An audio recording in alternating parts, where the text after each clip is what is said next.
are listening to Voice of the Fans Sportscast, brought to you by none other than the voices of the fans.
For Wednesday, the 6th of November, I'm Randy Katarey with another edition of Voice of the Fans Canada. Hope all is well, and thank you so much for joining us. If you have downloaded tonight's episode off your favorite podcatcher or catching us live on YouTube, be sure to follow us on all social media platforms at VOF Canada. On tonight's episode, we'll take a journey back to the World Series. Of course, the two most storied franchises and, dare I say, sports period on this planet took part in the recent Fall Classic.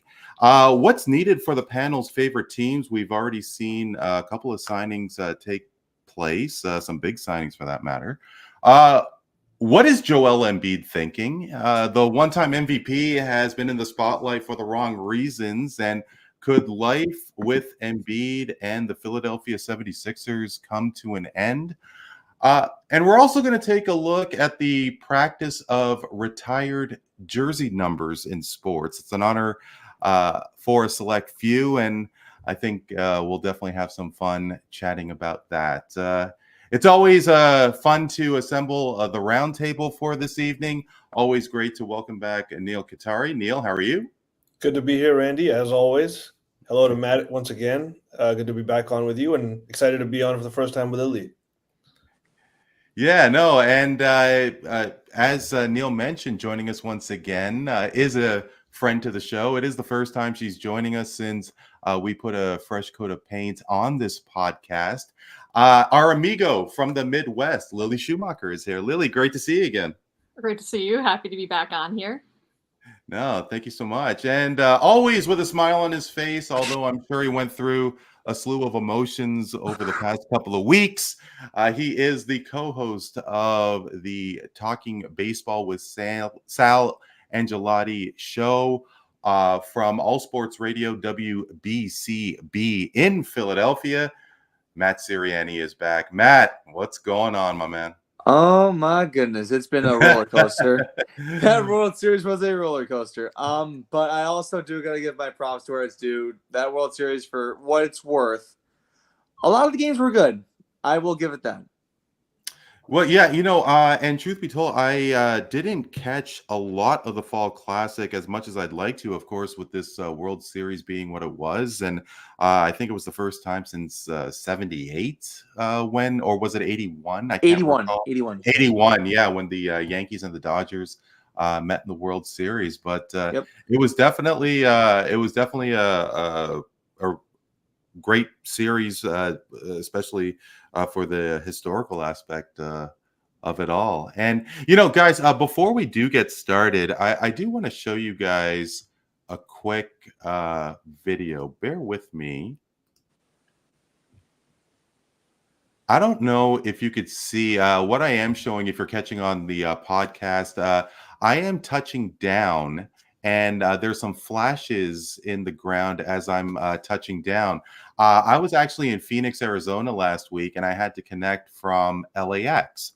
And it was on Wednesday. And as a Canadian, I'm seeing all these fireworks throughout, the greater Los Angeles area. And I was like, what American holiday is on a Wednesday? But it was, in fact, the city of Los Angeles celebrating a World Series. And Matty, first of all, congratulations for your Yankees on making the Fall Classic. I hope I am not rubbing salt in your wounds. No, But you're not. obviously, the series was over in 5, and there was a little bit of hope for the Yankees to come back. But it did seem that LA had the series in the bag. Is that fair to say? I mean, do you think that the Yankees were overmatched? It all goes back to game 1. It really does. Because if you remember game 1, it was a tight game throughout. It went to extras. Volpe scored that 3rd run in the top of the 10th inning.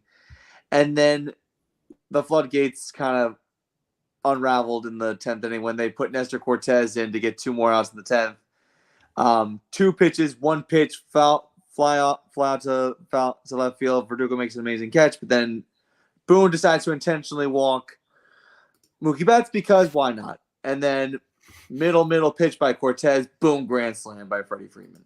But that kind of set the tone because after that, the Dodgers just had clutch hits when they needed to. The Yankees couldn't get clutch hits when they needed to. Other than game 4, where the Yankees just decimated the Dodgers and gave you a little bit of hope that maybe they can come back. Game 5, oh God, don't even get me started with that. Game 5, you're up 5-0. Why aren't you running to first base to get out number 3 in the 5th inning when the bases are jammed? And then things just kind of unraveled from there. Then it was eventually 5-5 in game 5. Dodgers took the lead, and then they closed it out. But I'm going to be honest. Aaron Judge did not play well in this World Series for the most part. Other than game 5, he had the 1 home run. And that was it. He went 3 for 15. Then you had Giancarlo Stanton trying to put in the work. I mean, Giancarlo was hitting home runs to Oregon. That's how far he hit home runs. But Soto did his part too. But there were some other people. Jazz Chisholm stole bases, which was fine. But he couldn't hit for the most part. Austin Wells was like a flash in the pan. He didn't really do much. Rizzo tries to do, but a lot of the guys underperformed. But Judge specifically. And the reason why I bring him up is because this is going to be the 2-time AL MVP. And you need your stars to shine. And he didn't. Ohtani, despite having an injury to his shoulder, he shined. But I do got to give props to Freddie Freeman. This is a guy who missed a couple of postseason games with an ankle injury, and he played the series of his life. And you know what? Got to give props to the Dodgers. Well, you definitely do. And I mean, there's a lot to unravel with what you just said because, I mean, for starters, obviously, Aaron Judge is definitely the Prince of New York. I mean, since he started his career, he just seems to do all the right things as a member of the Pinstripes. And, of course, the first World Series that he was a part of. And really kind of he didn't come through. And, I mean, not to focus so much on this per se, but I mean, is that honeymoon period potentially over if this continues? I mean, Aaron Judge, if he doesn't come through, and of course, the big moments like a World Series, you got to think that the Yankees are going to get back there at some point over the next couple of years. Well, time is running out for Judge because he's going to be 33 next year. You can figure he's probably got 6 or 7 years left before he calls it. But again, you don't know if he's going to have any more 50 home run seasons left. I mean, as your body gets older, you start to decline in production. That's usually how it goes for athletes. But this is why when Giancarlo Stanton hits bombs out to bombs into the stands, this is why Aaron Judge gets overshadowed by most of the team. I mean, he is the Prince of New York, like you said, but you need to come through in the playoffs. And for the most part, even in the Guardian series and even in the Royal series, he was very, very underwhelming. Soto and Stanton were the 2 main stars in the postseason. Gleyber Torres had his moments, but he wasn't the main star. If you're hitting 58 home runs in the regular season, you need to come through in the postseason. It's funny because it's the opposite with Giancarlo Stanton. Giancarlo Stanton can swing at balls way out of the strike zone and look like an idiot. But if he keeps hitting bombs in the postseason, then who cares? But there needs to be like a common ground. Like you need to be consistent throughout. Like I said, Stan could do whatever he wants in the regular season. He could look like an idiot swinging at balls that hit the dirt. But as long as he's hitting bombs in the postseason, that's what matters. The postseason matters more than anything. And Judge has not done that yet, and that's a shame. Can I add something there? Yeah, Please. When it comes to Aaron Judge, man, we all know this guy is a stud. He's a superstar. He's great for the game, off the field, on the field, everything. Amazing role model for young kids, everything you want in a player. This was his first World Series. And granted, he was pretty crappy the entire playoffs, but he was coming off an all-time season when you add him up in the ranks of seasons, right? And then you look at the other side. Look at Freddie Freeman. Oh, Canada, Canadian icon, baby. Freddie Freeman, our man's own. I love the guy, but he has had many better regular seasons than what he had this year, and he was injured throughout the whole playoffs. But when the lights shone the brightest, he had an epic World Series for the ages. So I do think that, and just even you want to relate it to another sport, look at LeBron James. His first NBA Finals, easily his worst NBA Finals, and then after but okay, of course, please continue. But I mean, LeBron had people about as talented as us on this roundtable. You know what, Randy, you have to forgive me. I was actually talking about the first Miami one, not the. Oh, okay, gotcha. Okay, that was my mistake. Yeah, I meant the first Miami one. His real chance at winning, and he shit the bed. And so Aaron Judge did that on this occasion. But I think Aaron Judge, if he was given the chance, what he's going to work on is not necessarily the things he's already great at, hitting home runs. What he needs to work on is clutch, not chasing in the zone, learning how to handle the pitches better, the non-fastballs better, basically. And I think that he will. He's that great. And so I think that, in the future, if we ever do see Aaron Judge in the series again, we'll see something different. Well, to that note, too, with Freeman. Please, Lily. Yeah, with Freeman, obviously, you're kind of immediately talking to about somebody who has some postseason pedigree and has had a lot of opportunities to play. And I feel like that's where you really see it. And for every guy, you don't always need those opportunities, I think, to shine in the postseason. Sometimes that is a lot of luck, but Freeman played like a player who has been through it. I think you can say the same for Mookie, where you can tell they've experienced this. They've gone through these games. They know what it's like to play in a postseason and to come up when it really counts.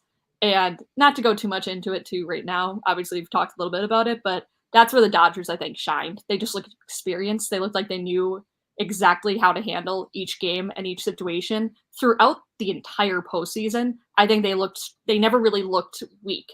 I think maybe the biggest moments was during the Padres series, but even then, they looked like a really tough team to beat.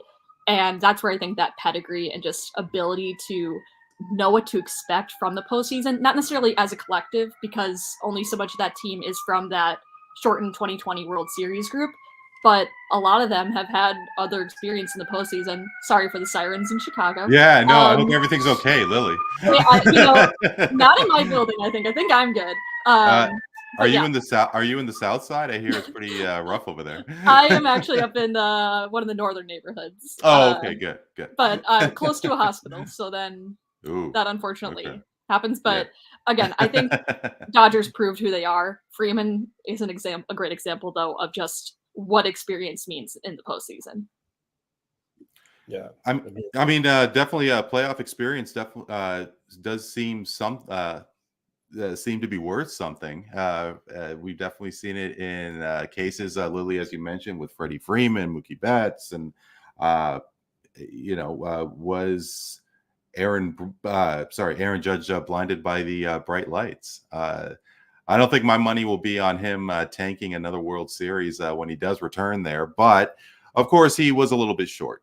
But I mean, going forward, Lily, of course, the Yankees are those big bad Yankees for a reason, and they do have the resources to field a great squad. I remember when you and I joined Maddie for a roundtable, and it was the Yankees weren't the Yankees of old, but they seem to have definitely returned. And it has been reported that Garrett Cole did resign uh, after quickly opting out. And what is going to happen with Juan Soto? I mean, are they going to have the ability to sign more players? I mean, if you had to put a wager down on how New York is going to do for the rest of the free agent frenzy, Lily, what do you think?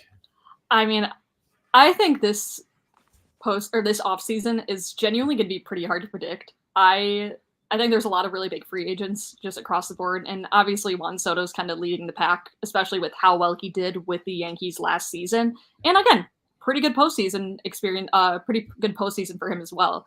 And I think the biggest thing too that I saw from him was actually when the Dodgers clinched, and we saw him being one of the last guys sitting out there watching the Dodgers as they celebrated.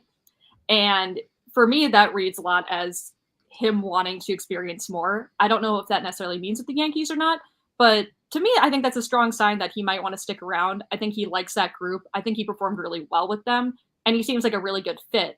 It's my sort of like trepidation with it, though, is just how unpredictable this market has been beyond the Dodgers landing the biggest guys. And I think the Yankees are going to have to do something to try to compete with that, because the Dodgers right now have been proving that they're just going to sign anybody and everybody.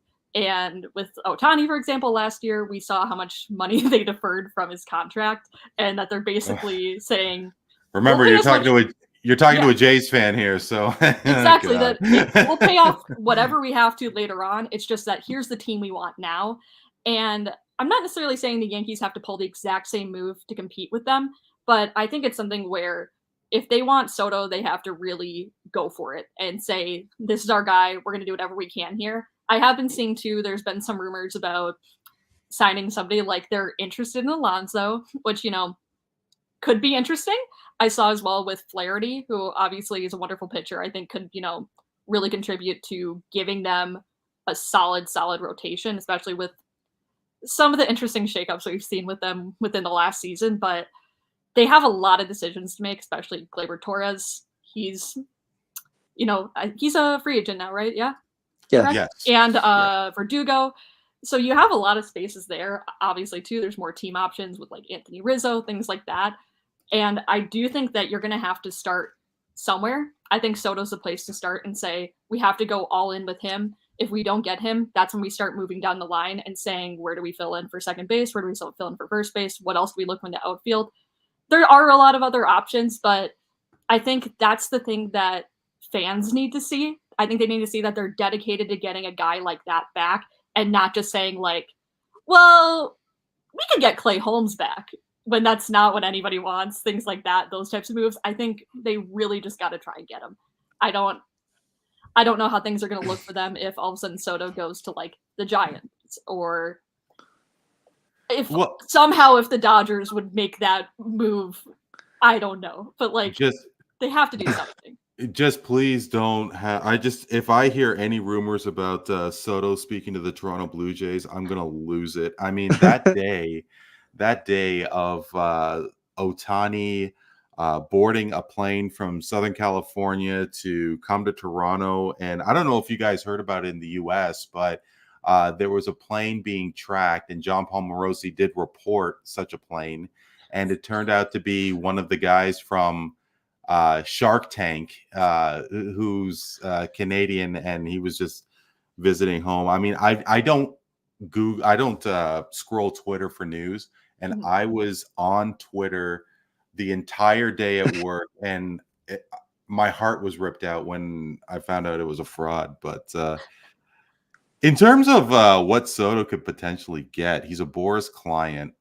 Are we looking at 500 sheets here? Is it possible that he could get 500 million? I think. My concern is that that's what they're going to be asking for or more. But we might see another. How last offseason, we had the whole delayed thing with a lot of his clients. How all of a sudden we had a lot of waiting to do because it wasn't what they wanted, and then everybody got the shorter contracts. Very few actually got what they were looking for. I could see if him wanting like 600 million and then us having to wait and see if that is actually what any team's willing to offer it, or does it all trickle off and trail off until a team's willing to make a deal.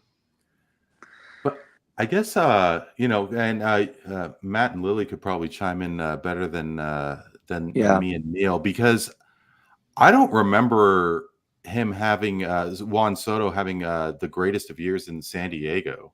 No. And then he did rejuvenate himself in New York, obviously with Washington. He won a World Series, and then he was just supposed to be the guy, and then faltered. He stumbled in San Diego there. Yeah, it's just amazing that all of a sudden now he's back to being potentially a $500 million player. Well, and the thing is, too, with Soto, it's just the fact that he's 26 years old. He turned 26 on the day game one of the World Series. So he's got a lot to offer. And he did have some bright moments when he was in Washington. Even when they won the World Series, he was one of the key contributors in Washington in 2019. And he was just 19 years old, maybe even 20. So you talk about, I talked about Aaron Judge being the Prince of New York right now, because he is. But you need a little bit of insurance for after Judge goes. Because like I said, you're probably going to get 6 or 7 years with Judge. So I'm thinking, and this is probably me talking, or this is going to be Hal Steinbrenner. I don't know what Hal Steinbrenner is thinking. But if I'm a Hal Steinbrenner right now, I'm not giving Juan Soto a blank check, because that's going to be taken advantage of. But I would say, and I've said this before, 12 years, $600 million. Because you're getting $50 million a year in average annual value, which is how much you're making a year, which I think is reasonable. Because if Ohtani's getting $700 million plus the deferrals, that's making it a little bit more reasonable of a price. I wouldn't go 12 for $720. That would be way overboard. So I think 12 for $600 I think is perfect. And like I said, Juan Soto. Perfect. There's something wrong with you saying perfect on $50 million. But anyway, Maddie, please go ahead. I think Lily brought up a good point about Juan Soto fitting in the Bronx area. The Bronx has a high Dominican, Hispanic population in New York, in the Bronx. So he fits in with the crowd, and the fans love him over there. He's buddies with Aaron Judge. He gets along with Aaron Boone and the coaching staff. It's a match made in heaven. But Steve Cohen also has a big wallet that he's willing to ship out cash for Juan Soto. And I know that the Dodgers are willing to do that, but God help us if they do. If the Dodgers get Juan Soto, it's over. It's over. In 2025. I completely agree. And I mean, to your point about the Mets, with Lindor and obviously, maybe he would just tickle the hearts of different people in New York if he was to jump from the Mets. But but you were talking about, and very quickly, because I'd love to get on with with Neel, but I'm reminded of Robinson Cano, Maddie. He was one of the top free agents and with the Yankees, and then he signs with Seattle. Nobody really saw that coming. What are the chances that Juan Soto, and maybe not even Seattle, but hey, what about a Rangers? What about him going back to San Diego? I mean, anything is possible. Well, it's funny because I remember the first press conference Juan Soto had after losing the World Series. He said all 30 teams have an equal opportunity of getting me. So, which is a lie. He's not going to consider Toronto, but go on. Well, you never know. He said every team has equal opportunity. But the thing with Soto is, you got to keep in mind, he wants to win. He's talented. He's proven that. And I think that I've heard already 10 teams have already talked to Juan Soto and said, hey, we want to talk to you about an offer. One of them being the Boston Red Sox. God help me if that happens. But again, teams are already aggressive. If you think you have the finances to get Juan Soto, and if it's in the $506 million range and you can afford it, then you're in the conversation. Now, if the Blue Jays get him, then that would be a match made in heaven for you, because I think the Blue Jays they're going through a little bit of a phase where they're trying to find themselves, reflect in the mirror, something where they can, okay, our baby Blue Jays are not really babies anymore, so we need to get ourselves over the top. And Juan Soto to the Blue Jays, I think I don't know how he'd like it in Canada, but you also got to look at the situation, the location that you're in. For example, Florida teams, no income taxes. Mhm. That's like Absolutely. amazing. So it depends on the situation, how much money he's given. But if it's New York and the Yankees, come on over. We want you back. He also has a little bit of that. I've already won a championship, so I don't need to worry about rings and jewelry. I can worry about my pocket, and if another title comes, it still wants to win, but he has that chip to a degree off of his shoulder already. And many people would say that if you've won one, all of a sudden winning a second becomes less of a priority than the paycheck if you haven't gotten that real paycheck that you think you deserve yet in your career. But you know what, Neil, and I do agree with you, but Juan Soto was what, 19 when he won with the Nationals? And look, the four of us are baseball fans. I mean, maybe a couple of us are bigger baseball fans than the others, but do you guys consider Cal Ripken a champion? Because it was so early in his career when he won. And I mean, he's more known for the Iron Man streak, of course. But I mean, it was 83. So I was 4 when Cal Ripken won the World Series. And I mean, yeah, I think that there is something about Juan Soto wanting to win. I mean, look, we could all criticize him as much as we want for getting The only asking for difference, so much money. the only thing with that example, Randy, is, correct me if I'm mistaken, but Cal Ripken played his whole career with one team. Sure. So that Sure. therein lies, I think, a factor that we can't add on to Juan Soto at this point. Cal Ripken showed an immense amount of loyalty, which shows that, at least to some degree, possibly, that was as important as winning to him. But I guess the thing is that because the economics of sports has just evolved so much over the last 30, 40 years. And, I mean, if Cal Ripken had the ability to garner the kind of money that Juan Soto did, or any of these players over the last couple decades, would he have stayed in Baltimore? I mean, nobody knows the answer to that. But I guess, Neil, as we tie a bow on the World Series, it was a dream matchup, of course. And, you think about baseball. Hey, you think about sports in North America, you think about the Yankees and the Dodgers. But I'm really wondering about this whole thing about, these elite or historical teams, that there is this need of getting to the championship series. Because look, you and I both know that the Golden State Warriors were just a regular ho-hum team until Steph Curry came. Mhm. And I mean, look, sure, Victor Wembanyama is in this with the Spurs now, and he's expected to, do a lot of great things. But San Antonio is not really at the same level as they were in the Duncan Ginobili Parker era. And when they were winning those championships, I think the NBA did just fine.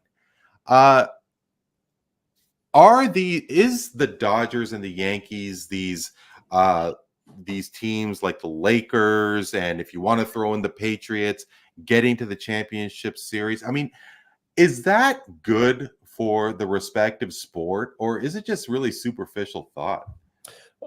For me, I think it's good for the sport. When you look at it from this perspective, is you want the most blockbuster teams to a degree playing in the playoffs. You want the best teams. They earned their way there. It's not like they didn't earn their way there. And for the league itself, obviously, it's a dream, because the money that rolled in from the ratings to just the hype to everything, the entire money train fed the MLB like no World Series probably ever has before, even though it only lasted 5 games. And the only thing missing really was a Game 7, to be honest. So from that perspective, it is, I would say, good. But the other side of me, as a purist of sports, would also say that stacking teams and the most stacked teams always making it doesn't sit with me always the best way. But in this instance, in this particular instance, the command that Ohtani and Judge and some of the other superstars in this series had, just even on my interest in the series itself, was beyond any other World Series I've ever seen before.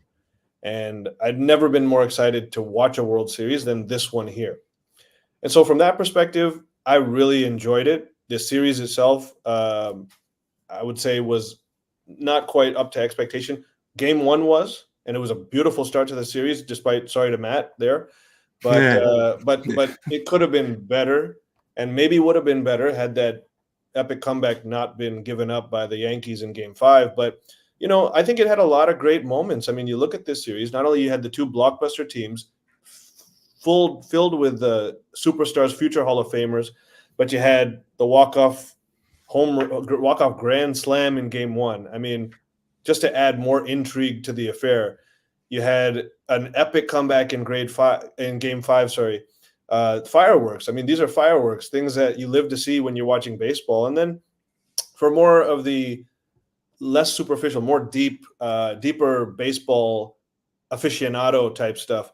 One thing that I don't think got mentioned enough that I really was starting to pick up interest in, some of the lesser known maybe players that were talked about in this series. One, Walker Buehler, a guy who had 2 Tommy John surgeries, who had the worst regular season of his career, over 5 ERA, higher than 5, got completely dismantled by, I believe, San Diego in the first round, his one start there. 6 earned runs in that one game. And then 3 games that he pitched in thereafter, 0 earned runs in all 3 games combined, closes out the Yankees in Game 5 as a save. And you talk about a guy who couldn't get past 90 miles per hour on a pitch, but he just did it through cunning, fox-like pitching, took advantage of the chasing of the Yankees, took advantage of, basically it was mind over matter is how I would characterize Walker Buehler over the Yankees, and the Mets and not the Padres obviously, but it to me that was a very intriguing, subtle story within the overarching fireworks of the series offered. And so all in all, I think on all levels, superficial and deep, hype and kind of purist, it had everything except a Game 7 for me. Yeah, the one thing that I really enjoyed was appreciating the call on the Freeman Grand Slam. I mean, I do remember Kirk Gibson's home run and Vin Scully, and to incorporate "She Is Gone" was just absolute gold. I mean, Brian Anderson? Why am I blanking on the home run that Anderson called? Oh man, it's gonna kill me anyway. But no, I mean, just everything coming full circle, and I think Freeman's son had some health issues, was it? And to see him and honor his mother by representing Canada in the World Baseball Classic, that was really great stuff. Really great stuff. But let's look forward, shall we? And Lily, when we chatted a few months back, I mean, I was under the impression that the Brewers were not going to have a great season. And hey, 93 wins, that's not too bad. And of course, they were a Pete Alonso home run away from making it to the next round. And hey, I mean, is it possible that the Brewers could return to where they once were this past season? I mean, you must have been pleasantly surprised.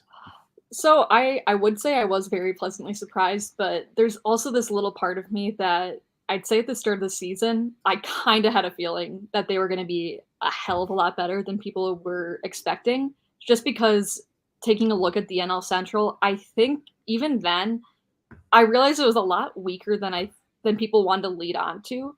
And we were seeing a lot of teams that I think didn't make really significant changes, barring maybe the Cardinals. And the Cardinals brought on a lot of veteran pitchers into, their rotation.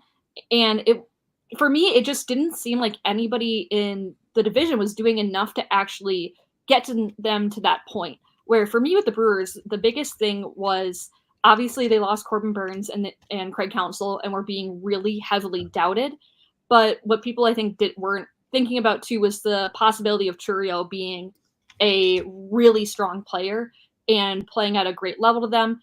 People were doubting the fact that Christian Yelich could be as good as he once had been, and we were able to get that. Yelich obviously was plagued with injury, and I'm very excited for him to finally be healthy for this upcoming season.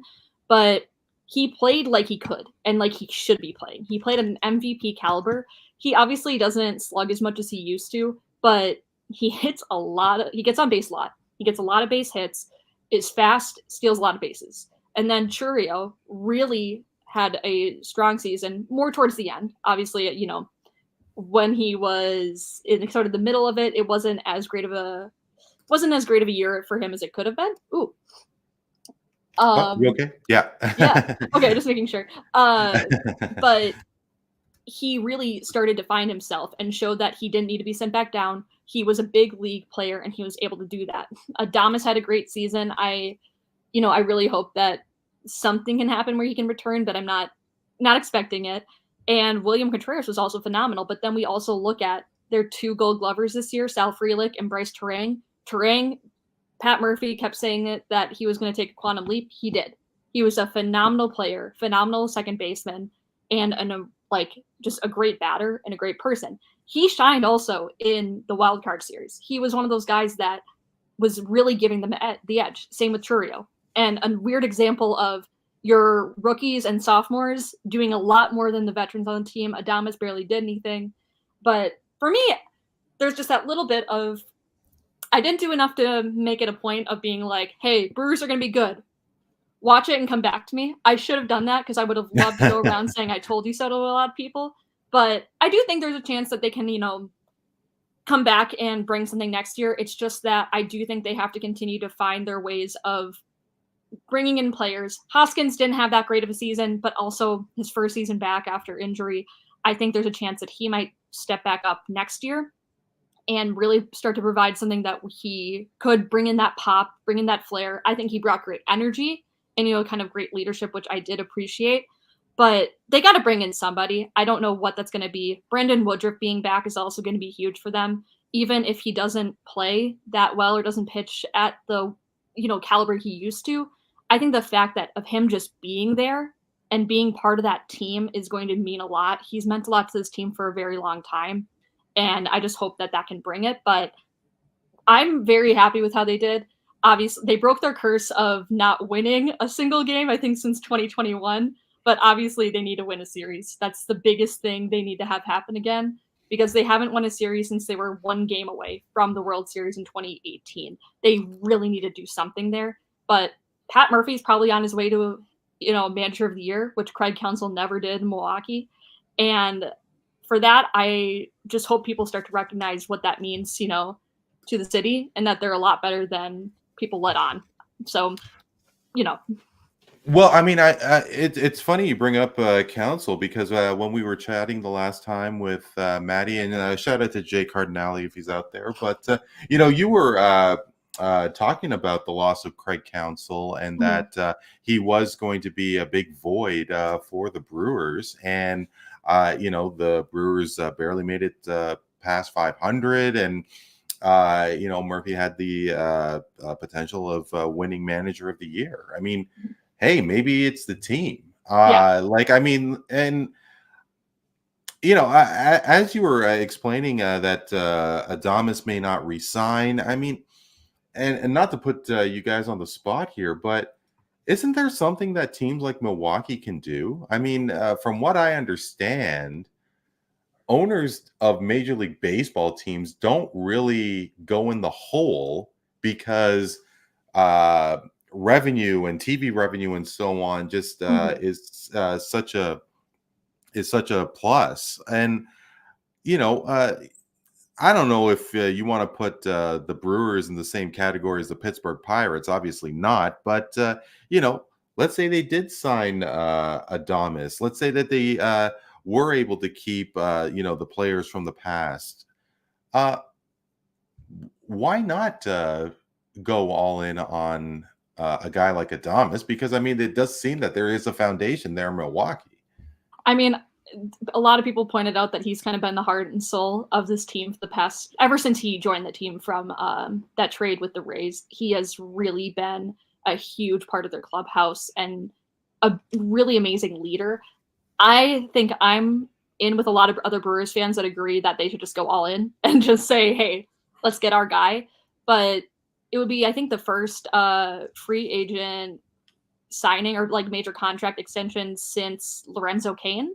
I believe that was in 2018, because Yelich, they obviously noticed how much that he meant to the Brewers and did sign that really large extension with him. But even then, I believe $215 million, which is still big, but Yelich probably could have demanded more easily, with the way he had been playing. And then we're also had just this past offseason given Chourio that extension too of 8 years, is $80 million, I want to say, somewhere around there. And those are two really big contracts to have happened within the last 5-6 years for the Brewers, that I don't know how likely it is for them to continue to dish out more money. But I think that's an investment that would really do them well. But at the same time, I really respect Willy Adames, and I love the guy, and I really want him to get his bag. I think he deserves to get paid, and if that's away from the Brewers, good for him. I know his girlfriend is in Toronto, so some people have been talking about seeing him around there, hanging out in Toronto a lot lately, but it's a tough thing. I think it would really mean a lot to fans to see their ownership invest in a player that has just been so much for them and has brought so many iconic moments, has brought a lot of energy, joy, smiles, clearly has a big personality. It's just that when you are part of in a small market and a small market team, you got to give yourself the expectation that it's likely not going to happen, which is tough. And it's not the thing that you want to see. And I think that's the tough thing about the state of baseball, especially without salary caps, is that those signings become less and less likely. And you just kind of got to understand that might be how the cookie crumbles. Well, and Neel and I know firsthand. I mean, Toronto may not be a small market, but I mean, obviously there is a disadvantage. I don't know if the disadvantage is more so not being in the United States, but being in the same division as the Yankees and the Red Sox. But just to confirm, Chourio is signed through 33, an average of $10 million a year. Yelich is with the Brewers until 29, average of 26.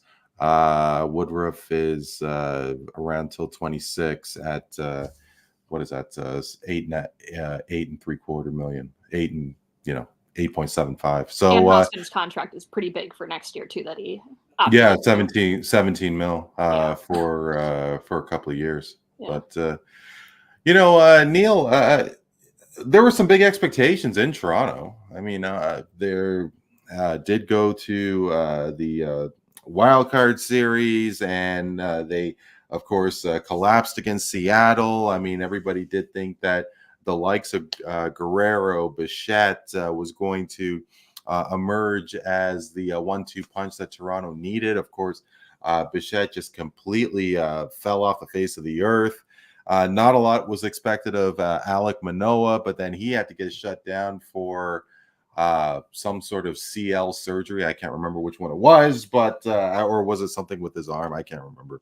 But I mean, there was a little bit of promise, in the brief number of starts that Manoah had. You get rid of Kikuchi. Jordan Romano is on the shelf. I mean, the team was really snake bit. And I don't know about you, but if everything does fall into place the way that it should be, Toronto could contend. I mean, is it that hard to believe? I think the fact is that in baseball, if everything goes your way, you can contend any single year, to be honest. It's just the nature of the sport, to be honest, because I would object, because when you have Ohtani and Trout on the same team, I don't know what I mean. Like, how the hell you're right. But actually, that just highlights what I'm trying to say, or a part of what it is that so much depends on how cunning your front office really is, and I don't think the Angels had very much in that department, and they kind of wasted that. Maybe they were top heavy, yeah. They wasted that opportunity, to be honest. But for the Jays, they had a down season. Whenever you have a down season, it's hard to kind of pinpoint one thing, because it's usually a number of things, as you highlighted. The biggest thing for the Jays was, in my opinion, the bullpen. We just had a horrendous bullpen. In fact, we were last in the American League in ERA. And that's never going to do it for you. The Jays were in so many games that we saw they just blow it at the end because this bullpen couldn't strike out, a softball batter or so whatever, And I mean, I think when you look at it, there's potential in the other areas that the Jays have. We have a superstar. We have to re-sign Vladdy. He's just like Adames that Lily was referring to. Big personality, brings a lot of joy, is a wonderful player, and is getting better actually.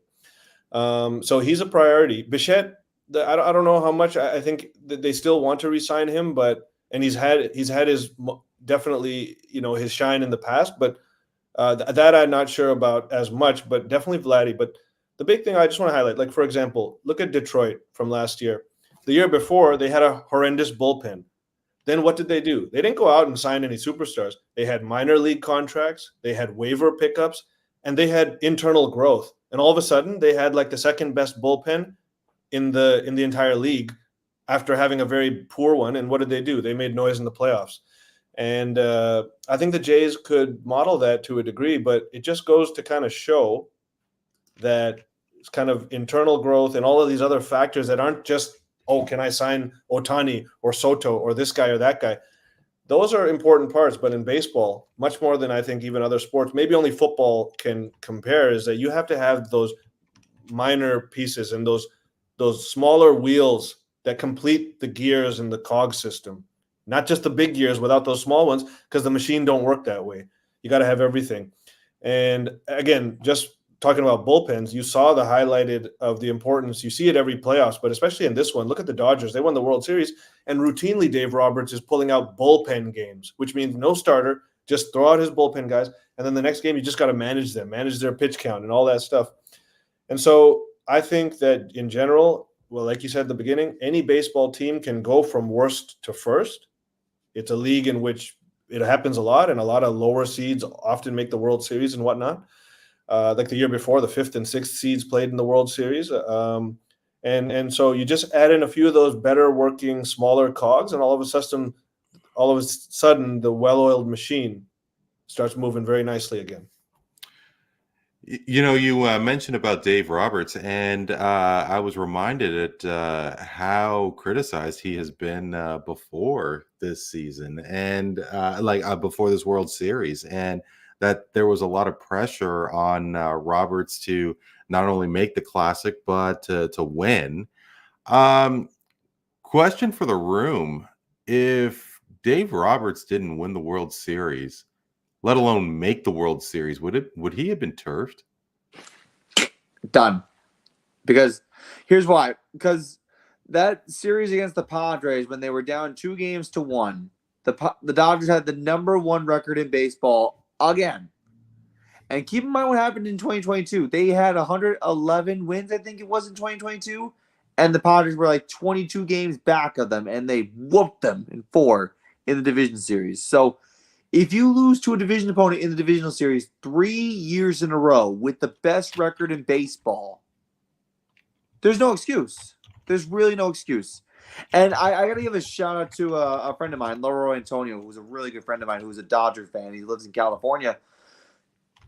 I know he's mentioned to me a couple times that Dave Roberts is beloved by the organization, but despite that, praise and community help does not really do a lot for your help and your value. You need to win. You could be a great figure in the city of Los Angeles, but if you can't win on a consistent basis, and you have that 2020 championship, which doesn't really do you any good because it was a COVID season, which it's not a marathon, it's a sprint. Mm-hmm. Like, this needs to be, you need to win a full season, period. That's how it should have been. So if he lost that Padres series, over. Yeah. I mean, I'm just going to add something. I agree, because when you have this type of team, the expectation is beyond through the roof. And if they fail, like Matt was alluding to, you can't blame the players as much as you may want to if they flop in a series, like, for example, Aaron Judge, for example. But you have to go to the manager, especially if he's semi on the hot seat or whatever you want to call it. But so, yeah, I agree that it was definitely a big possibility. But then that begs the question, why is Aaron Boone being kept in New York? Because they had equally high expectations. And I Thank want to you. ask Matt that question. What's keeping him in New York now? Ask Hal Steinbrenner and ask Brian Cashman. Seriously, because I feel like the Yankees' big thing with Aaron Boone is that they want to try to have longevity with their managers. That's been the thing since Joe Torre. But then Joe Torre left, and then we had Girardi, and now here's Boone. And I think the thing with Boone is that he plays by the rules in this whole. Oh my God, I don't want to say it. He goes by the analytics. That's the number one word with Aaron Boone. It's analytics, analytics, analytics. And apparently, Steinbrenner and Cashman love that. And I wish I could tell you why he's like, listen, he did a good job this year. He got them to the World Series, and they just confirmed that Aaron Boone's coming back in 2025. But I am going to say this. If Boone does not follow up a World Series appearance with another, then there's going to be some pressure on you because you're in New York. You have great players. You're in the most expensive and most well-known franchise in all sports. You failed in the World Series. You got to go back and you got to win it next year. That's it. But Matty, remind me if Nestor Cortez was hurt before the World Series. I mean, he hadn't pitched in a month. Yes. And if he's not hurt, then what took him so long? Refresh my memory if he was on the shelf at any time. Yeah, he was 5 weeks before Game 1 of the World Series. He hurt himself and he was on the IL. He was on the 15-day IL. And Aaron Boone's mindset for putting him in Game 1 as opposed to putting in Tim Hill was because of the lefty thing. He wanted to put in a lefty. That sounds reasonable. Before you continue, I mean, like, the lefty matchup. I mean, that's like a as tradition as Cracker Jacks at the ball here. I mean, why not? But anyway, he wanted to put in a lefty, and Aaron Boone's mindset going into putting in Nestor Cortez was he wanted to get Nestor some reps. Meanwhile, you had Tim Hill, who's also a lefty, that's been well rested and warmed up for the playoffs, and they've been using him quite a bit. But they wanted to get Nestor reps to get him back into the flow of things. Lo and behold, first pitch popped foul, and Verdugo had to make a running catch that was a really amazing play. And then second pitch, middle, bam, grand slam. So it all goes back to like trying to be smart about your decision making. Like if you wanted to go lefty, just use Tim Hill. That's all you could have done. I suppose, but I mean, he did pitch. In Game 4 was that? Game 3 when he went over an inning and then did well. So. Let's say that the scenario was reversed, that he had the decent inning and 2/3 in the first game, but then the second game was when he get the big smash. I mean, this is just what if scenarios. I mean, I get pissed when but I always get pissed when other people do that. But and I am doing it myself. But so anyway, let's just move on there. But it would be interesting. I mean, like the loyalty towards Aaron Boone. I mean, would Papa George have that same sort of thing? Because I mean, it has been since 2009, since the Yankees made the World Series. They weren't really expecting Garrett Cole to play at all, or to be a lot out longer than he actually was. And he came back. So I mean, they caught a break there. But I mean, if there is a loyalty to Boone, you got to wonder why. I've been honestly asking myself that since 2018. I really haven't asked myself that question, but I think it's because he's a former analyst, so he knows the game inside and out.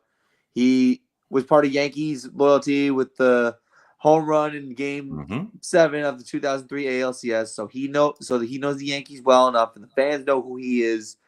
But again, like if the fans are turning on you as manager and you make all these ridiculous decisions with your pitching, which he does quite a bit, it kind of confuses me as to why you can't just go outside your organization and try to plant seeds to bringing in someone else.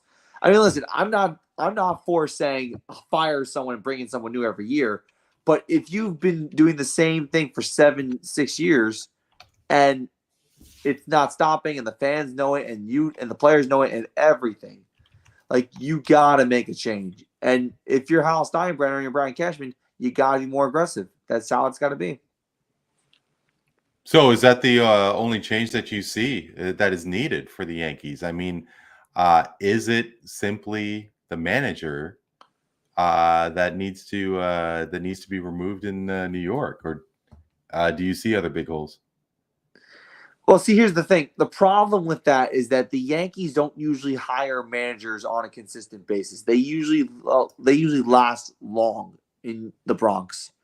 Like I said, Joe Torre lasted 12 years. Joe Girardi lasted, I think, 10. So it was like, Aaron Boone's entering his 7th or 8th. I mean, this is a long time. And I guess it's just like the lazy way of saying, okay, we're good with what we got. We don't want to go outside and go through the interview process because that's usually what these guys want to do. But honestly, as much as I criticize Aaron Boone, Brian Cashman's overstayed his welcome as well. I mean, this is a guy who's lost his touch with acquiring free agents and contracts and putting a team together. I mean, yes, he did bring in Juan Soto. I will give him that. But before Juan Soto, baseball's a what have you done for me lately sport. Before Juan Soto, what have you done for us lately?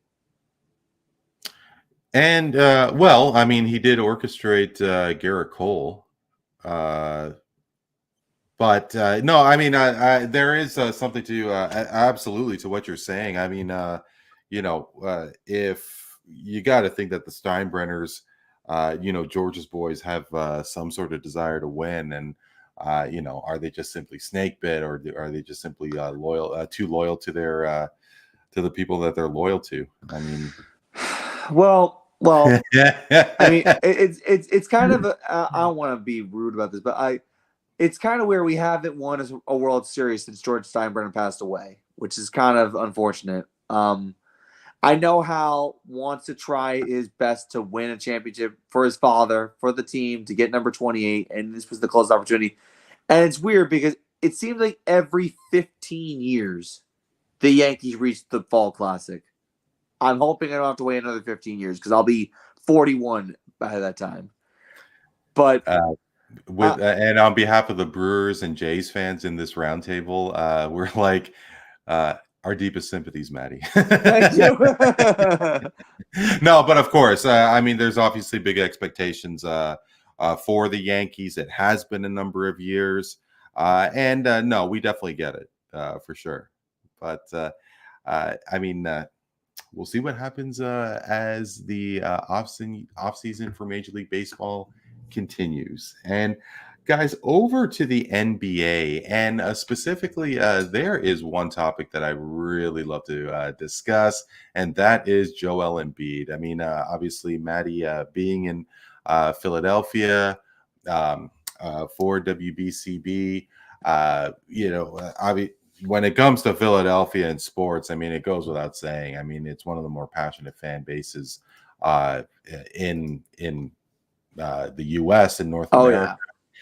And I mean, Joel Embiid, I thought was a real true servant to the city. I mean, beyond Allen Iverson and say Charles Barkley when he was in Philadelphia. You think about Bobby Clark when with the Flyers, and was Joel Embiid in that sort of royalty area, if you will. But these days, I mean, he's really stubbed his toe and has gotten into it with a reporter.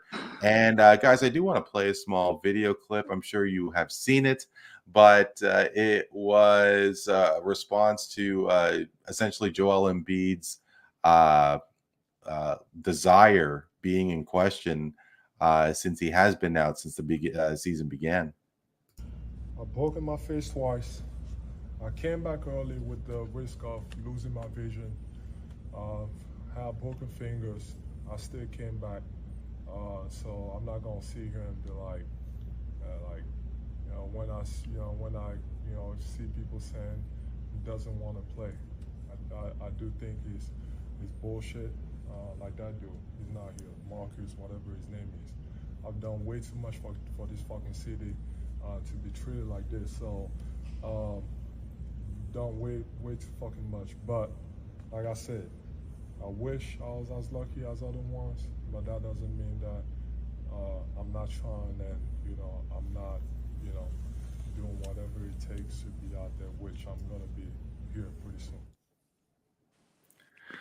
So his reference to Marcus was Marcus Hayes. There was an article that Hayes had written that really highlighted the level of criticism that Embiid is facing. Embiid has been suspended, Neel, for 3 games for shoving Hayes. I didn't really see any video of it. I don't think anybody has, but such was the case, and this suspension was handed out. 3 games, was that justified? Yeah, I mean, it was justified in just the sense that the NBA wants to make sure that they don't allow this to be tolerated. I mean, you're not going to have every reporter that writes something negative about a player be shoved in the locker room without disciplinary action going forward. That would be a bad precedent to set. But at the same time, I'm not on the reporter's side necessarily here, because I saw what he wrote, and he made a very poor taste in dialect, in the sense of referring to Embiid's younger brother who's passed on in his rookie season and relating that to Embiid's greatness or lack of greatness or availability in Philadelphia thereof. And he directly relating it almost seemed. I thought that was very tasteless, amateur, and really clickbait, to be honest. And so by no means. So apologies, I didn't read the article, but if you could enlighten me. So Embiid's brother passed. He essentially said that Embiid's has stated that he wants to achieve greatness, something along the lines of he wants to achieve greatness to honor his dead brother, and perhaps another family member, whether it was his father or somebody else, I'm not sure. There was a tie-in with his son, wasn't it? Wasn't there a tie-in? It could have been the birth of his son along with the passing of his brother, something along those lines. Don't quote me on that, but yeah, no, sure. The reporter had directly used that, stating Embiid's said motivation, and then relating it to lack of coming through on that motivation and achieving the greatness that he has promised Philadelphia. So it was very tasteless in the way that there was no buffer in between those 2 paragraphs too. It went right from dead family member to lacking greatness and relating the 2 as if, So, but I will say this about Embiid. The guy is great when he's available. It's very much like Kawhi Leonard. He's great when he's available, but he definitely does not do the things that he has needed to do to be available at the highest level. He bends over here, he breaks over there. Part of his injury history is related to that, not all of it, because at his size, the way he plays, he's bound to get some injuries for sure. But I think that, some of them are freak accidents in his case. Some of them is just bad luck. Kawhi Leonard's game 7 shot, really bad luck for him. Good for us. But I will just say that his career has been met with a lot of bad luck in terms of success, but it's also, he has created a lot of that for himself. And it's difficult to ascertain how much of what is what with Embiid. But I will say this, is that he is an all-time great when available, and his lack of success is due to many reasons. But this was a very tasteless method by the writer. But again, a poor choice of response by Embiid as well. So it's justified. Well, yeah, I mean, I was wondering if the suspension was too light.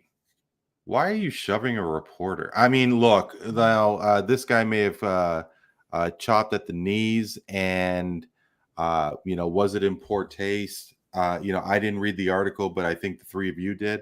And you know what? Maybe it was, but shoving a guy, come on. I mean, that can't be. I mean, if that was the case, I mean, why not 5? Why not more? Well, I think you got to look at it like this. Okay, what if he shoved a ref in the heat of a bad call or something? How many games would he be suspended then? Probably not 3. It'd be like 1 or 2, maybe.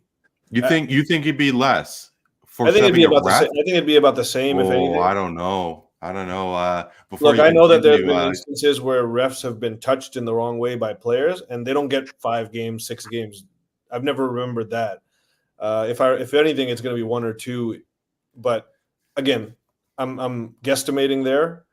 But they probably treated it the way they would a ref. Although, well, it's hard to say how they could make that distinction. what do you guys think? I mean,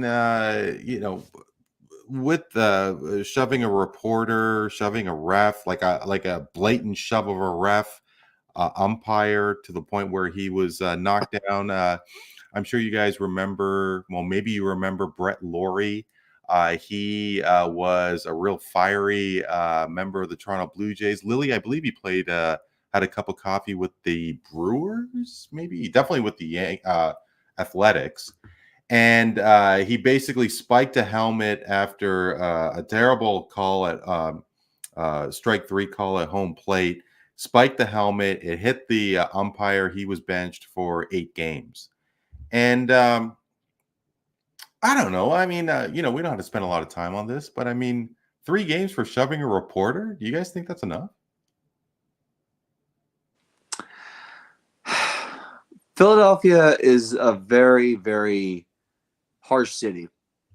And I will say this, as someone who is a reporter or a member of the media, we typically don't have the easiest job managing athletes or writing articles or content. I do agree with Neel that what this guy wrote in his column or article sounds cruel.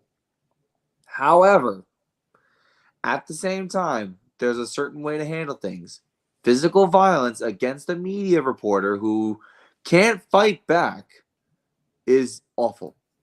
And I will add to that by saying, if you're the face of Philadelphia basketball, this is not exactly how you represent your city, your team, and you. So this is not at all acceptable. And I think the NBA did exactly what they had to do. They disciplined their star. And even though he's injured apparently and hasn't played much this season, he seems like he is in no hurry to start trouble at all. Lily, what about you? I mean, I didn't really have a moment to think about this fully, but with regards to the respect of officials, let alone the media. I mean, look, they are there to promote or report on the field of play. Like I said, I did not read the article. Was it in poor taste? Did he go beyond his boundaries? I mean, if he's still a accredited member of the press, I mean, there's certain things that athletes can't do, right? Yeah, I mean, so this is actually, I hadn't been too familiar with this story. I'm not a big follower of the NBA. That's not really one of my, I'd say, areas of expertise, but Sure. I did some reading up on it. And I think you guys both covered it really well, and just in terms of how you kind of approach the situation, because I think there are elements that are really complicated, because it is in extremely poor taste to be speaking about a player like that. And it's sort of that thing where players are like a part of pop culture, and they're a celebrity in a different sense than some. And part of what they deal with is talking with reporters and members of the media after every game. And that's a tough thing. I think it's not easy for a lot of guys. A lot of people go through media training, to work out the best ways of talking with them, interacting with them. And I can see how this is one of those situations where his, temper got the best of him and it boiled over.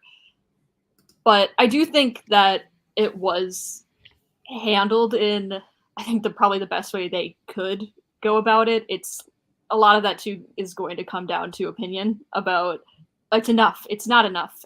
He deserved to, a stauncher or a bigger penalty, a longer suspension, things like that.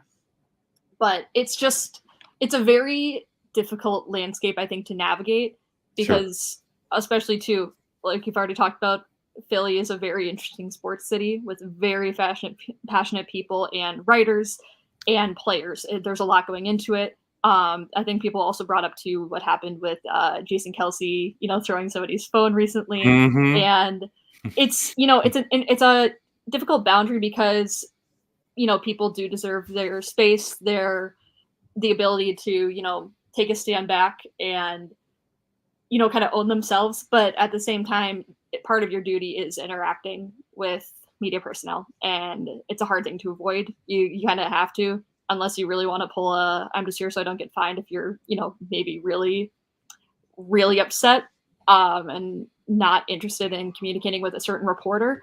But it was very interesting to read about because again too, I'm not extremely familiar with how the NBA usually handles these situations. And I think kind of one of those things too, Major League Baseball and football, it's always a toss-up. You really don't know how they're going to go with it. Every situation's different. Sometimes players are fined very heavily, especially after brawls, and then other times too, it'll be like somebody's one person involved in a brawl with another player, which is very different. They'll get a 5-game suspension because they threw the first punch, Sure. but then another guy involved who jumped in and held somebody back might also get a game suspension, and it's not always clear as to why. So I think it's just always a tricky territory to navigate and even discuss because there's so much that we don't always know, especially like you said, if there's not video, I think can be harder to really give a strong opinion about and say, well, this is obviously what should happen. It's like, it's just always a little tricky, but it's very gray, isn't it? Yes. And that's where I kind of, fall back with, I think it's probably handled in their best interests. I think that's probably, it worked out the way they need it to work out right now. And I guess if it didn't, and it's not enough, then that's something that maybe is going to be addressed in the future with, if there's any other instances, either with Embiid or other players, other personnel, what have you. Yeah, no, and I guess you don't want to see a reporter get his accreditation revoked because of one story. Now, again, if it was that egregious, then definitely maybe an investigation should take place. But I mean, I'm assuming being a column that opinion is opinion.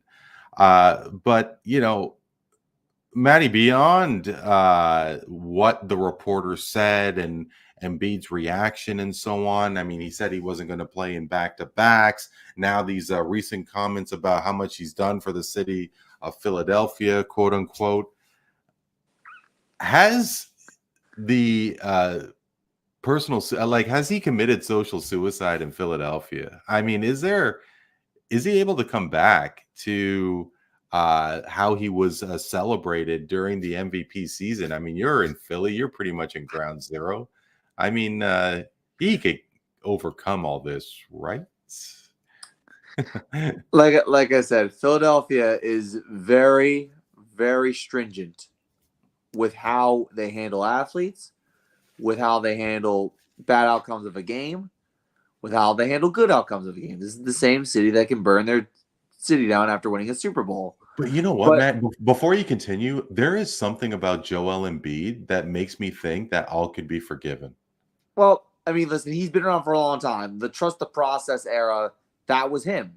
Like, this is where he really started to begin a name for himself. This trust the process era. Okay, I might be a couple years behind, but watch me progress. And he has. And he's done a lot of community work with Philadelphia. He is very active with the fans. But I think the losing in playoff series, the fact that last year in the playoffs, Knicks fans took over Wells Fargo Arena, the fact that he's injured, and the fact that he played in the Olympics and no one really gave him anything for it. He kind of did it on his own terms. All that stuff has kind of amounted to just impatience, because you can only do so much for a city for so long, especially Philadelphia. And kind of But keep if your there head was on a time for Embiid to really shine, it would be this. I mean, Tyrese Maxey is flourishing. Paul George, it's his first season. I mean, I think it was his first game yesterday or the day before, if I'm not mistaken. But I mean, now there's pieces. I mean, how much did Joel Embiid really have throughout it? Like, who was his number 2 guy since he's been in Philadelphia? Well, for a while, I think Shake Milton, was one of his better guys. Shake Milton was there, but he's in good position now. You mentioned Paul George and Maxey stepping up to the plate in recent years. Listen, the time is dwindling down. Time's running out for Joel Embiid. So he really, if he wants to win that one championship that he needs, time's running out. You need to be on your A game, both on and off the court. And you mentioned if he's committed social suicide. Not entirely, because he has endeared himself to people in the city of brotherly love. He has. But you can't do the stuff you're doing, man. I mean, seriously, you gotta mature. You gotta keep yourself composed. You can't ruin your PR by doing stuff like this, especially to people in the media who are also going to write stories about your encounter and how I got shoved. It's not a good look. Like I said, he's done a lot for the city, but I can sense patience is running thin.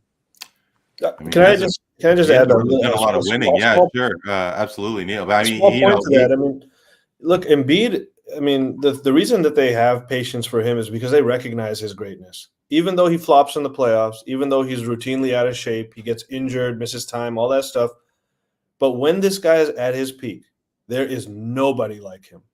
There's nobody like him in today's game, and maybe ever in the NBA at his peak. Oh, really? I mean, I don't know. I think that's a little thick. I mean, let me just put it like this: is that you got to look at not only Embiid, but you got to look at the organization too. They have flopped themselves over and over. For example, I'm very convinced that if Kawhi Leonard does not hit that shot and we end up losing that game to Philadelphia in Game 7, I am very convinced that Philly is that year's champion, that they would have run the table with Milwaukee. And, okay, they got a really good chance to be a champion that year if they beat it. Then what did they do? They chose Ben Simmons over Jimmy Butler. Now, and then what did Jimmy Butler do thereafter? All he did was take 2 underwhelming Miami teams to the NBA Finals where they lost, but he became the peak version of himself after that time. Instead, they chose Ben Simmons, and we all know what drama that turned out to be. And then not only that, but they chose Markelle Fultz over Jason Tatum in the NBA draft. So there's a lot of things that you could point to that the organization has done not right by Embiid in the process, because he's the only thing that's gone right in the process. Even if it hasn't been all right. Yeah, well, I mean, that's definitely been valid. And he has, I think the most games he's played in a season, I caught a stat, was just under, I don't think he's played more than 70 games in a season. Probably his MVP season. Perhaps. But, Lily, to that, with respect, because you don't follow basketball, you had mentioned moments ago, and I mean, there is a big concern about players taking games off because of load management. I mean, hey, Toronto is the birthplace of load management with Kawhi Leonard. I mean, he missed over 20 games in the one season that he played in Toronto. They won a championship. He's been riddled with injuries ever since he's been in LA.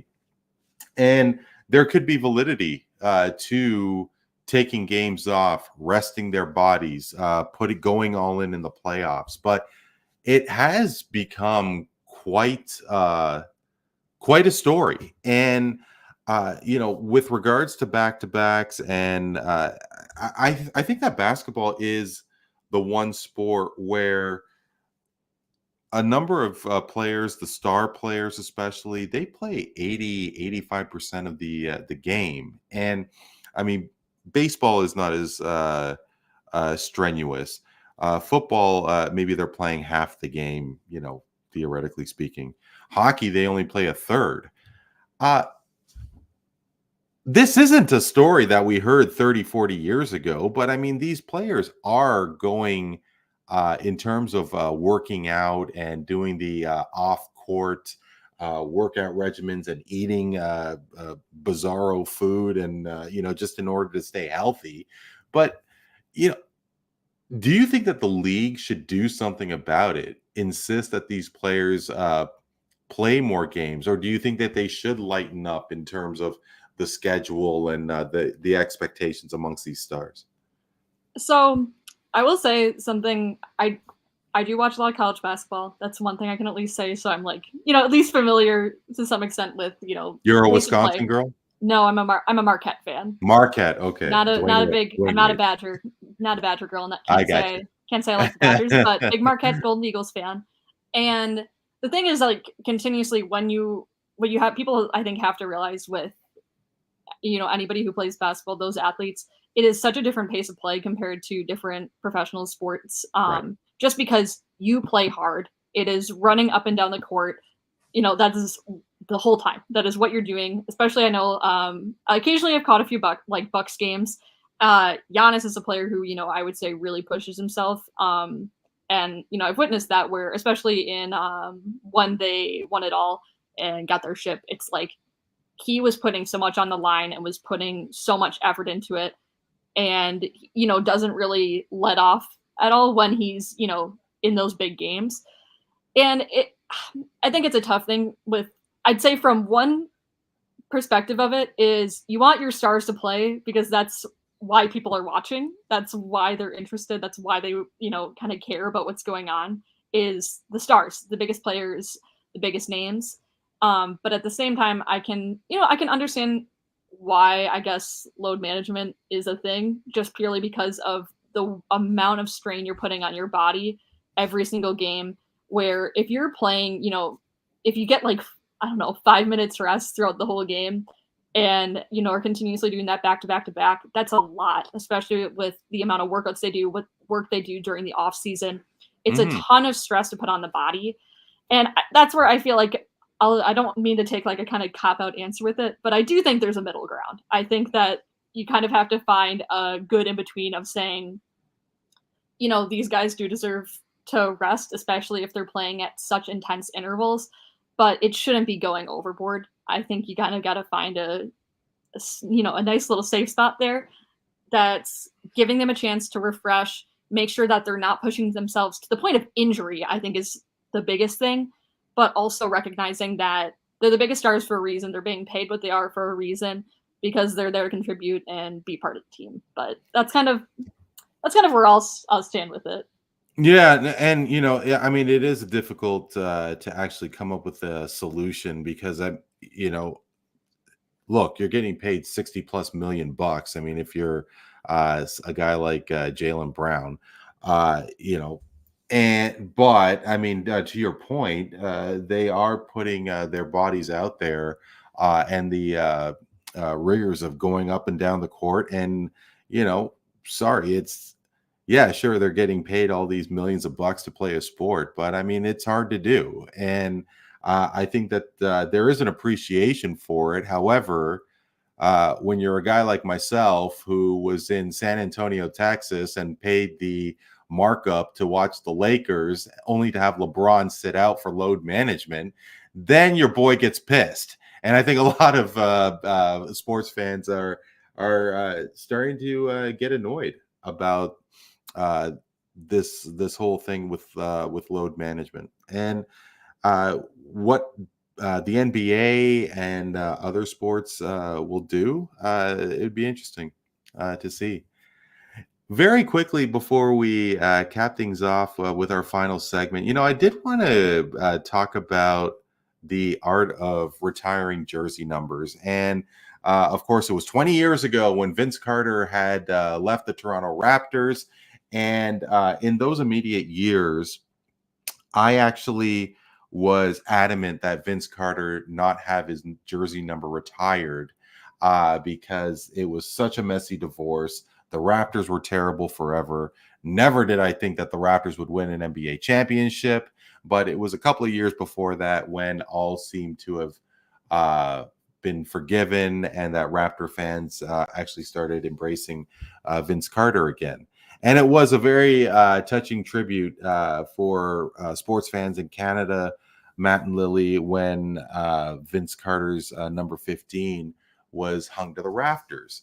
What I was wondering, you two being big sports fans, was there a jersey retirement that you thought was questionable? Because there has been a number of ceremonies over the years. Maddie, you're already nodding, and it looks like you already have a player in mind. Yes. So one I can easily think off the top of my head, and this is not damaging his credibility. Number 9 of the Yankees, Roger Maris, is one of the guys that he hasn't played with the Yankees. He didn't play with the Yankees for a long time. Yeah, he had the 62 home run season in 1961 or 61 and 61. And since then, that record's been broken. We know this, and his career completely fell off after that. And apparently, he went through a lot of stress and anxiety because of that. And I question why Roger Maris, his numbers retired. But now the Yankees have retired many numbers over the course of the year, over the many years of their history. They've had like 22 numbers retired. There are some that make sense. Like, for instance, Thurman Munson's number 15 is retired, obviously, because he was the captain and he died in a horrific plane crash that took his life. Then you have guys. I believe he died on my birthday, the year before I was born. But anyway, go ahead. Sorry. Okay. Yeah, that's weird. Okay. Yeah, on that note, but no, no. Thurman Munson was a really good player. Died in a plane crash. They retired his number because he was the captain at the time. Then you got guys who were amazing, like Derek Jeter, obviously captain, 5 championships, the whole shebang, core 4, you name it. And then 42 in baseball, Mariano Rivera. But then you also got Jackie Robinson, which is a big deal. You won't wear number 42 in baseball ever again because he broke the color barrier. Jackie Robinson did. There's even a movie about it. So it's all just based on significance of a contribution or the circumstances that person goes through. That's why Roger Maris, I question why he's retired. They're probably going to unretire because the Yankees can't have any. And they have all double-digit players now. You don't have any single-digit Yankee players anymore. So if they let the number 9 come back, I wouldn't mind it at all. Yeah, I got to think that the Yankees are going to be the first team to have 3 digits for their jerseys. Lily, did any player jump out at you? So I would say among, my 2 major teams, Packers and Brewers, there really aren't a lot of numbers that have been retired, especially Brewers are a very young franchise. And I think that's, a big part of it, that there haven't been that many for them. It's Rolly Fingers, you got Robin Yount, Paul Molitor, Bud Selig, which is an interesting one, but again, makes sense because he's the reason that baseball pretty much was brought back to Milwaukee. So he's, a very important person there. Packers is something similar where everybody who I'd say has been retired within the Packers organization makes sense. It's Canadeo, Brett Favre, Don Hudson, Ray Nitschke, Reggie White, and it makes sense. Like, everybody who's been on that list, I completely understand. Favre might be the one that I think might hurt the most for a lot of people, just in terms of, the way he left and leaving for, the Vikings, plus, his stint with the Vikings and his stint with the Jets. I think I remember very vividly I was in middle school at the time, elementary school, I actually believe. We'd all go around calling him a traitor. That was like a huge thing. And it's still, though, something where I wasn't surprised and I don't disagree with it because he did so much for the Packers and meant a lot in terms of what he was and the type of quarterback he was. He was a big leader, Hall of Famer, type of guy. It's hard to discount that. I think Rodgers is eventually going to be up there, whether people like it or not. And I think I'll have mixed emotions about that, but it's bound to happen. I think he's probably next because of his contributions. He brought a Super Bowl to Green Bay. When you were talking about earlier, celebrating how people were celebrating the Dodgers World Series, I was going to say, I remember being, I think I was 11 years old when the Packers won the Super Bowl, and my friend's mom took us to downtown Green Bay to see how everybody was celebrating, and that was a huge thing for me. So it's like, I always will have fond memories of Aaron Rodgers, even if I feel conflicted about him now, and I think he would make sense to be retired. So, like, for me, both teams, it makes sense. I think an interesting thing that I did want to bring up is Ryan Braun for the Brewers, I think, is one of those guys where they could easily retire his number, but because of the controversy that he faced in terms of PD use and that sort of fall from grace he had, even though I would say he really did a lot to kind of come back into the hearts of Wisconsinites and Brewers fans because of the amount of effort and like time he put into community work there and showing how invested he is in city Milwaukee and just that team staying with them the whole way through. I think they're not going to ever retire it, but I think there's sort of this idea that nobody's ever going to wear number 8 again, even if it's not an official thing. That's a sacred number within the franchise. So like when we're kind of having that conversation, it's not quite the same, not quite the point of the question you posed, but it's something that I can't help but think about. Just sort of the impact of a player like that, where he might never get honored in that way, but it doesn't mean that it's not going to happen. Yeah, no, I think Ryan Braun would be a great example for a guy who meant so much to one city. And yeah, maybe he didn't win a championship, but I mean, he, I'm sure, doesn't have to pay for a meal in Milwaukee. I mean, is it possible that maybe there is a level in Salvador Perez? I mean, yeah, sure, he won a World Series with Kansas City. I mean, he's somebody that jumped out at me, but I mean, for a guy who did spend his entire career there, Tim Wakefield, I mean, like he spent his first couple years in Pittsburgh, but spent the majority of his career with Boston. And yeah, of course, he won World Series there. But I mean, with respect to Tim Wakefield, because he has passed, I mean, would the Red Sox, I mean, is it inconceivable to retire his number? I mean, no, it's an interesting dynamic. But, Neel, I did want to go with one angle about asking you about the Carter ceremony. And I mean, what else are you going to say other than it was awesome and the banner looked really cool? And I mean, he was so emotional and all that stuff. But with regards to the Raptors, as each day passes, I'm having a really, really hard time to see the day where Kawhi Leonard's number 2 gets retired, because I don't think he deserves it.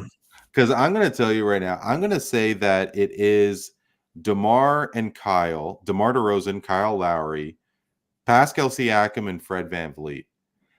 Yes, Kawhi Leonard was the reason why Toronto won the championship, but it goes beyond what you do on the court. Like, I mean, as Lily was saying about Ryan Braun, I mean, he had to be a great citizen to the city.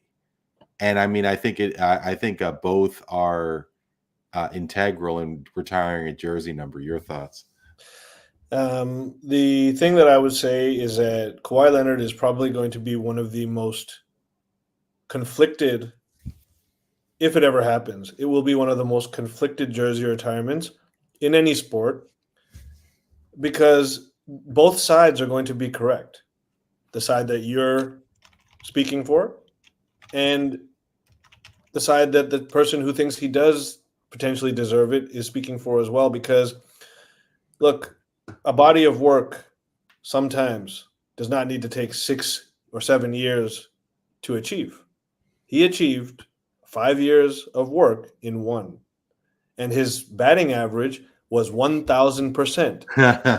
And that can never be taken away from Kawhi, despite what happened afterwards, despite what happened before. It was the ultimate all-in. It was like going all in the World Series of Poker and canceling the rest of the table off in one beautiful pocket aces.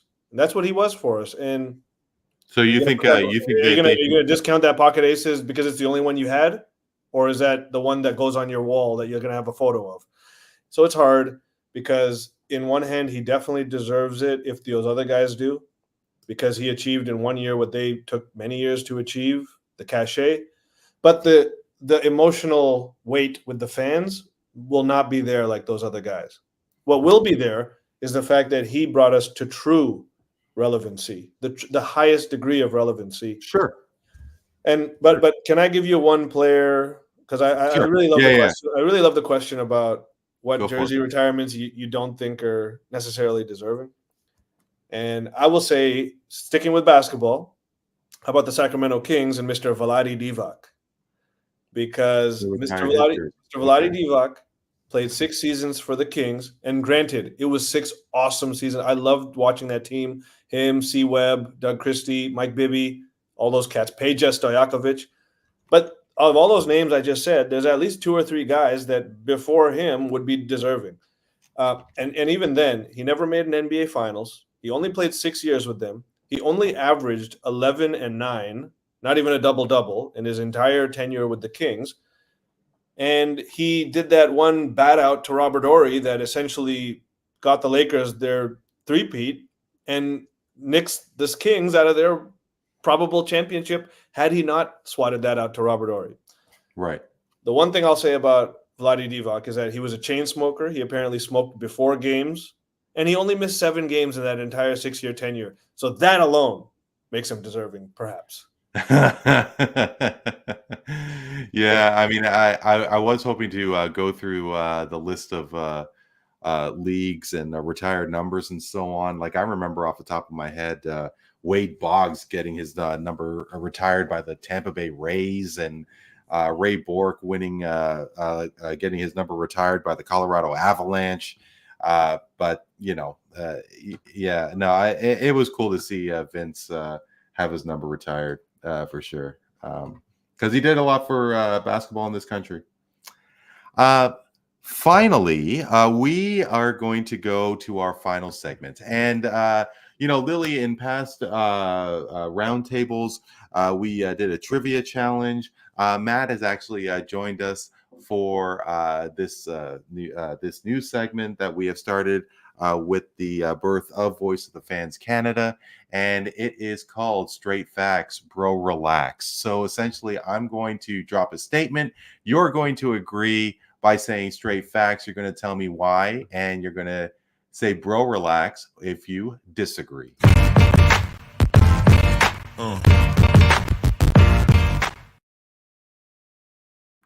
So Lily, why don't we keep the jersey retirement theme going? And of course, the Green Bay Packers have had a great wealth of the quarterback position. You talk about Brett Favre. You saw with Aaron Rodgers as well. And Jordan Love is having a pretty strong season. Strong career to start. You know, he had 32 touchdowns in his first true season. And in comparison to Aaron Rodgers, which I did have on my screen, and of course, I don't. Yeah, just give me a second. I thought it was quite comparable. Well, I mean, he did have 28. I guess it would be his first season with the Packers, and if memory serves me, the season after they won the Super Bowl. But yeah, you have to wonder if Jordan Love has what it takes to not only lead the Packers to playoff prominence, maybe win a Super Bowl. Could he get into the Hall of Fame? Jordan Love will have his jersey retired by the Green Bay Packers. Straight facts or bro relax? Bro relax. I think it's so early. I will say there's been a lot from him I have seen that I've really liked. I think probably the biggest thing I like about him, which I didn't expect, is just his personality, the way he carries himself. He seems to kind of have like a quiet, a very just kind of like quiet sense of, I don't know. He Quiet just handles things. disposition, yeah. Yeah. I think he just handles things well, and I think he fits very well within Packers culture and that fan base, especially after, you know, kind of what we saw from Rodgers towards the end of his career. It seems like he just doesn't have that big of an ego. And again, he has been very solid for the Packers so far, but a lot of interceptions, and that's been hard to watch. Of course, he's young. I still think has a lot of opportunity and time to prove himself, but right now there's just, I don't know, man. I think I gotta just relax because there's just so much stuff that can happen. It's too early to make such a strong stance on that he's going to be, you know, one of the next guys to get his jersey retired. I do like him, and I hope that he could get there. But that's just that's a very tough ask right now. Yeah, it's a tough ask, and for a guy who does have him in his fantasy football league, I definitely hopes that at least for this season that he could do some all-star numbers there. So Again, if he gets a Super Bowl, maybe then we're talking. But I think he's got some. He's got a lot of work to do. A lot of work to do, and a lot to prove. Well, and it was just the one Super Bowl that Aaron Rodgers appeared in, right? Yes. Yep. And he won it. Yes. And he wrote it. He definitely, I think, wrote it to Canton for when he hangs up the cleats. Yeah, so. I mean, I think he also had he has a lot of stats that I think back up a really good career. And again, would love to see that out of Love, but I think a lot of people want to see another Super Bowl from Rodgers before he can make it to the Hall of Fame. But also tough when your basically whole career was when Brady was dominating with the Patriots. I think that's why I'm not always a fan of.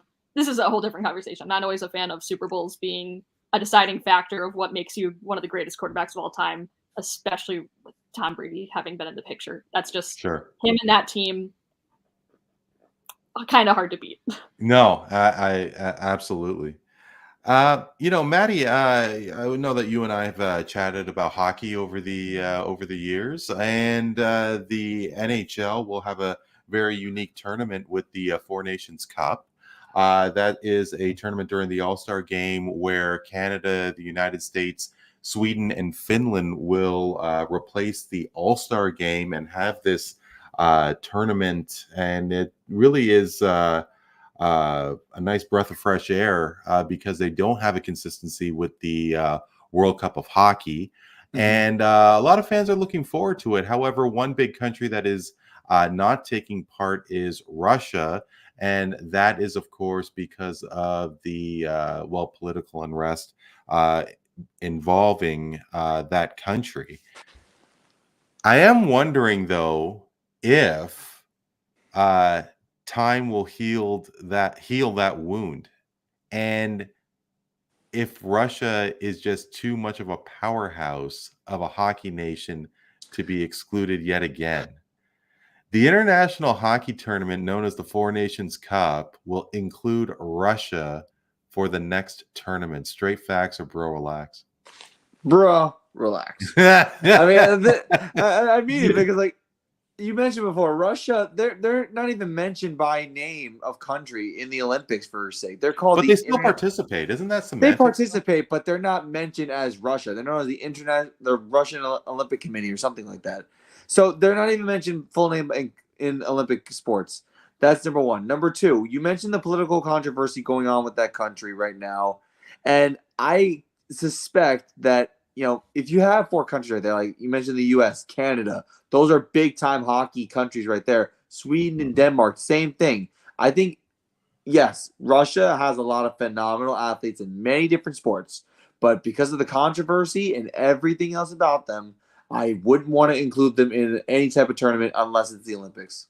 So, bro, relax. It's interesting you say that because, why is Russia able to compete in the Olympics? I mean, like, really, are you guys not going to be proud of, say, Simone Biles or Michael Phelps?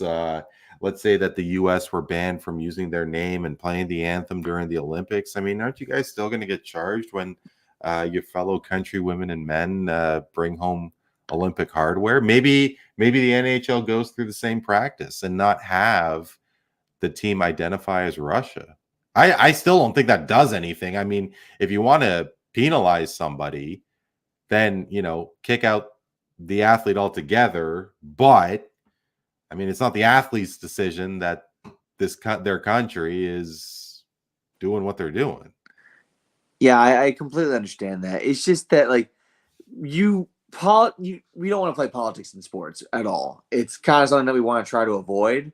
But Russia, it's kind of hard to ignore. There's a gray area, if that makes sense, when it comes to Russia. No, no, it is completely valid. But on a more softer topic. Well, maybe as a Milwaukee and a Wisconsin native, maybe this might be a little tough for Lily. But Neel, Giannis Antetokounmpo seemed to be like a real, just seemed to be 100% all in with the Milwaukee Bucks. I mean, they took a chance on him, and he just seemed to go all in on this franchise. The emotion that he had when he won the championship, and I mean, as basketball fans, I mean, yeah, sure, he did it for himself, but I think there was an appreciation from both you and I and basketball fans everywhere, Neel, that he really wanted to do it for Milwaukee. And are we seeing a little different side to Giannis where, he is thinking about himself more than the team? And the team is off to a slow start right now. Is it very well possible that we could see Giannis in a different uniform? Giannis Antetokounmpo will demand a trade at some point from the Milwaukee Bucks over the next 2 seasons. Straight facts, bro. Relax. I hate to say it, but this is straight facts, bro. This is straight facts. And I'll tell you why, man, is because, look, he's got 2 years left on his contract. After that, it becomes a player option in the third year for $62 million. But you have to remember, this guy's still in the very, very absolute prime of his career. And he does not owe Milwaukee anything more. He gave them every single thing that could possibly be asked of him. He gave them the most lovable superstar one could imagine. The most beautiful story of a young boy growing up in a poor family in Greece, coming over here, gangly little thing in his rookie season.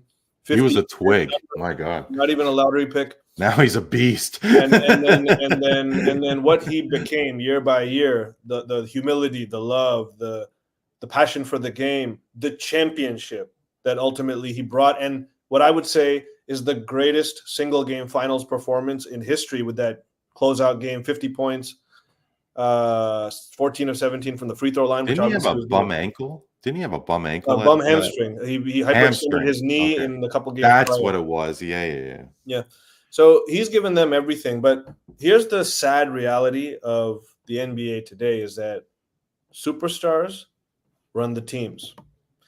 And it's not anybody else. If you got an epic superstar on your team, they're going to have cachet whether you like it or not. And part of that is their agents, the influencers around them, their agents, their marketers, the self-ego that they develop, even if they came from humble roots, from their own success.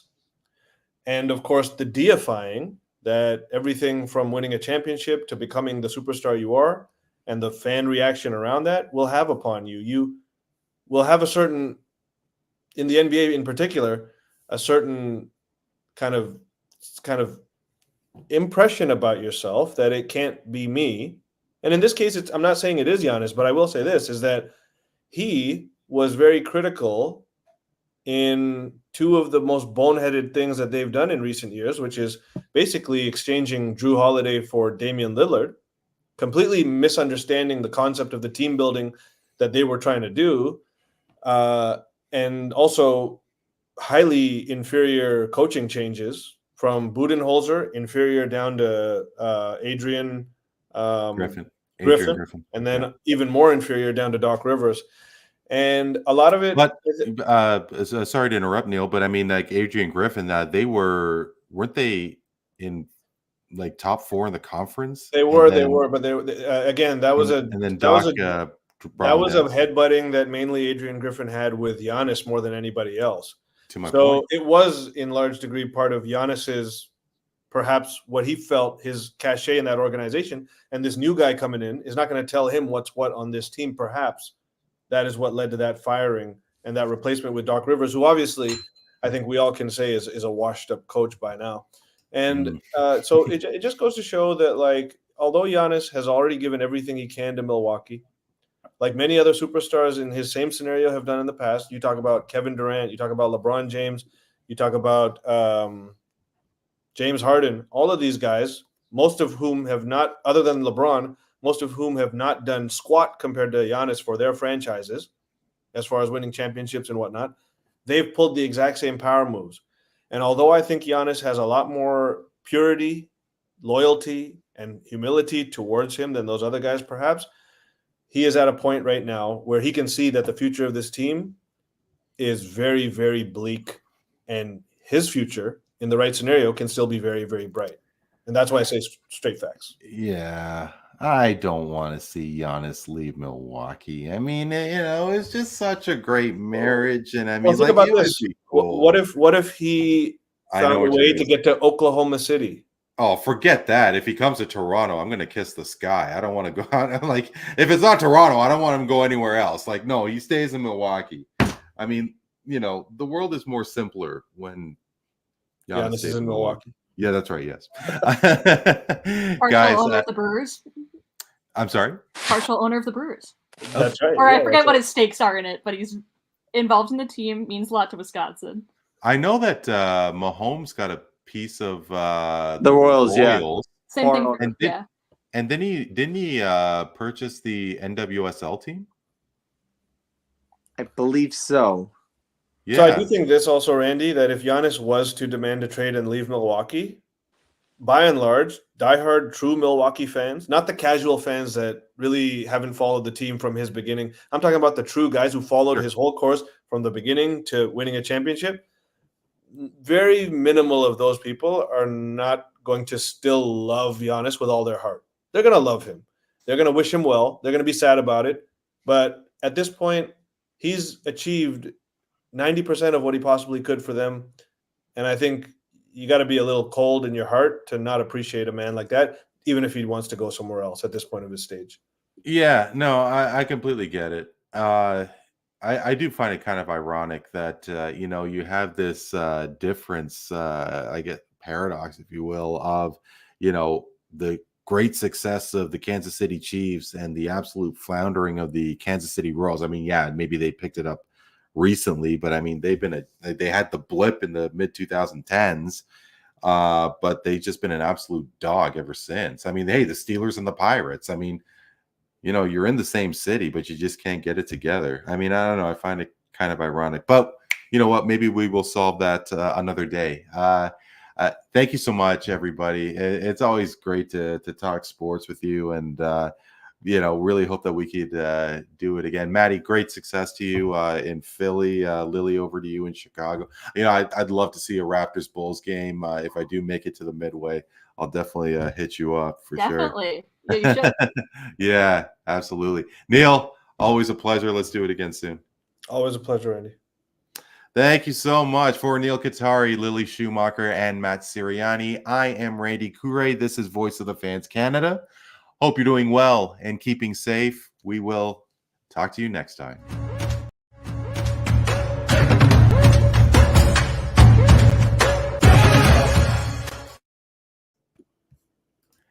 Thank you so much.